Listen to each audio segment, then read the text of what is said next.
Welcome to your deep dive. You know all those headlines like screaming about, Netflix biting the dust? Yeah. Well, today we're going to be passing those right out the window. Yeah.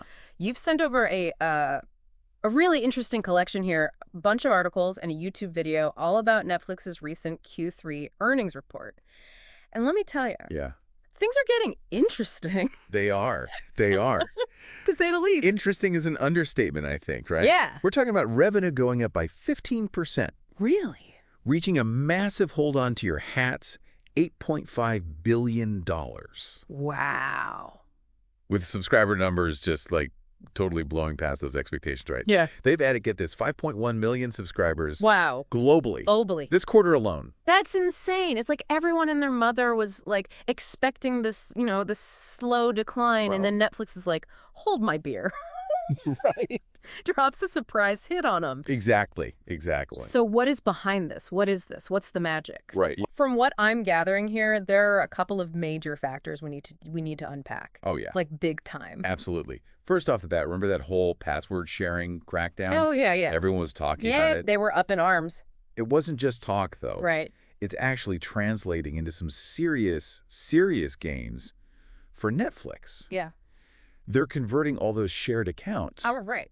into paying customers, Mm-hmm. which, it's a no-brainer. Yeah. That's directly boosting their subscriber numbers. That's huge. You know what? I remember reading about this in Screen Daily, I think it was. Yes. It seems like such a simple thing, Right. but it's clearly having like ripple effects. Oh, yeah, absolutely. And not just for Netflix either. Right. Think about the precedent this sets Right. for the entire streaming industry. Mm-hmm. If this strategy keeps paying off, we could be seeing like a huge shift, Right. in how platforms approach account sharing and potentially even pricing models down the line. That's what I love about these deep dives, Yeah. finding those between the lines And insights. hidden gems, Absolutely. But, Netflix isn't just relying on, their, I don't want to say old users, but you know what I mean. Right. Like they're not just relying on people they've already, kind of got. Just, resting on their laurels. Just setting their sights on like uncharted territory. Exactly. Strategic expansion into new markets. That's a key part of their playbook right now. Right. They're recognizing that the future of streaming isn't just about like convincing more people in, like North America or Europe Right. to sign up. It's about tapping into entirely new audiences globally. That's where like a ton of the potential for subscriber growth lies. It makes sense. It's like they're like discovering a whole new continent of, Right. of potential subscribers. Exactly.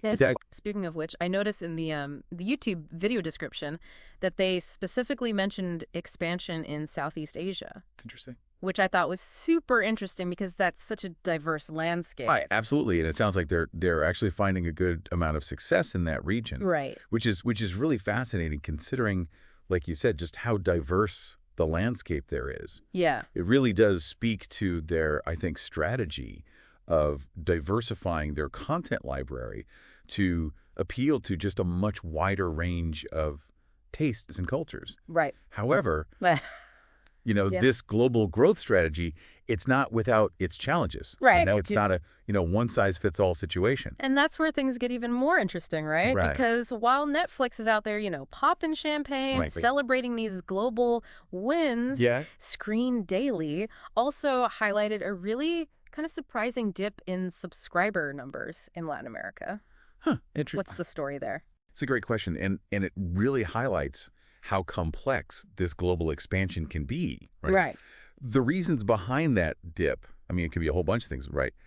Content slates that, maybe just aren't resonating as well in that region, increased competition from local streaming services or even just like broader economic factors at play. Yeah. It's hard to say for sure Right. without really digging into like the specifics of each region. Yeah, absolutely. But it's definitely something to keep an eye on. Right, for sure. Yeah. It really is. It's like, navigating a whole new world, Yeah. each region with its own, like, rules of the game. Totally.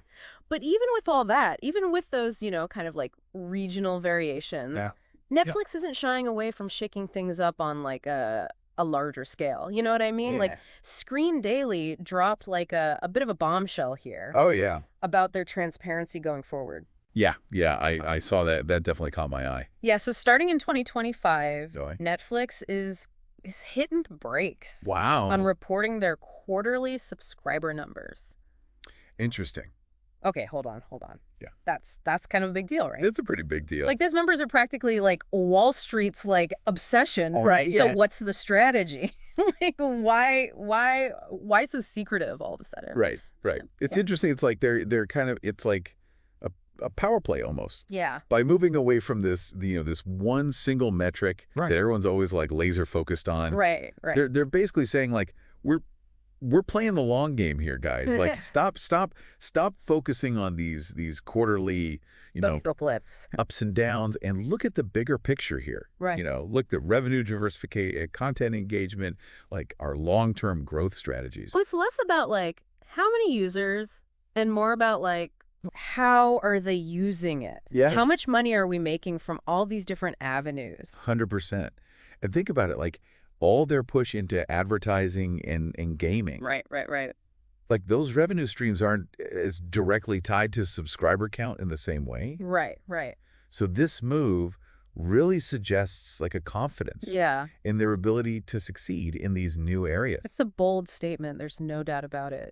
It'll be really interesting to see how investors react to this shift in transparency. Right. But no matter how like the financial side of things plays out, there's one thing that will always be at the core of Netflix's success, and that's the content. Content is king. Screen Daily highlighted some of their Q3 wins, like Beverly Hills Cop, Axel F. Oh, nice, a classic. And The Perfect Couple. A little rom-com action there, huh? So it's like a classic action comedy revival. Yeah. And a heartwarming relationship drama. Right. All in one quarter. There you go. It really speaks volumes, I think, about their commitment to just offering like a broad, a diverse range of programming. For sure. It's not just about appealing to one type of viewer anymore. They're clearly trying to cater to just like a whole spectrum of taste and interests. Oh yeah, absolutely. And it goes beyond genres too, right? Right. Like get this, they've got Squid Game Season 2. Oh, wow. Yeah. Lined up. Which is already generating huge buzz. Huge buzz. But they're also dipping their toes into something totally new, too. Okay, what's that? Live events. Live events. Yeah. Like actual live streams on Netflix. Potentially, yeah. Wait a minute. Yeah. So first they revolutionized, like, TV, and now they're coming for, like, live sports and events, too. Well, I mean, think about it. Remember those NFL games they streamed on Christmas Day last year? Oh, right. Like that was like a huge deal. Yeah. So this could be a sign of things to come. Right. They're not just competing with other streaming services anymore. They're competing with traditional television. Right. Live sports, even social media. Right. For your attention. It's like they're building this this content empire. Yeah, it's like a content designed to just capture you. Yeah, exactly. No matter what mood you're in. Exactly. Whatever you want to watch, wherever you want to watch it. Yeah. They want to be your one-stop shop, It's pretty amazing. It's pretty wild. It's pretty wild, I gotta say. It is. But, with all these these bold moves, all these changes. Yeah. What's the future hold for Netflix? Like, what's the grand plan? Well, I mean, Screen Daily did give us a little peek into their financial projections. Yeah. They're aiming for a revenue of somewhere between like $43 and $44 billion. Okay. In 2025. Wow, these are some ambitious numbers. All right. Especially considering that they're kind of like moving away from relying solely on subscriber growth as like the main thing, Exactly. This projection really suggests that they're betting big on this multifaceted approach, right? Like from cracking down on password sharing to diversifying content, diversifying revenue streams. It's a bold bet on the future of streaming. I'll give them that. It is. So there you have it. What started as like just a little look at Netflix's Q3 earnings turned into like this whole glimpse into the future of entertainment. Exactly. Who knew that numbers could be so juicy? That's the beauty of a deep dive, right? It really is. We go beyond just, the headlines, beyond just like the surface level stuff. Yeah. And really uncover these like, the strategies and the trends that are actually shaping like the why. The why, exactly. Yeah. That's driving like the whole streaming world. And here's something I think, for everyone listening out there to kind of like ponder as you're navigating this crazy world of streaming. Yeah. Will other platforms follow Netflix's lead? Right. Like, will we start seeing more and more companies kind of shying away from that subscriber count? Right. Are we going to see a whole like new wave of metrics for success in the streaming world? Right. Will we see like live events becoming like the norm for streaming services? Interesting. Keep those sources coming. Yes, please. And we will keep diving deep. Absolutely. To uncover those aha moments together. I love it. Until next time.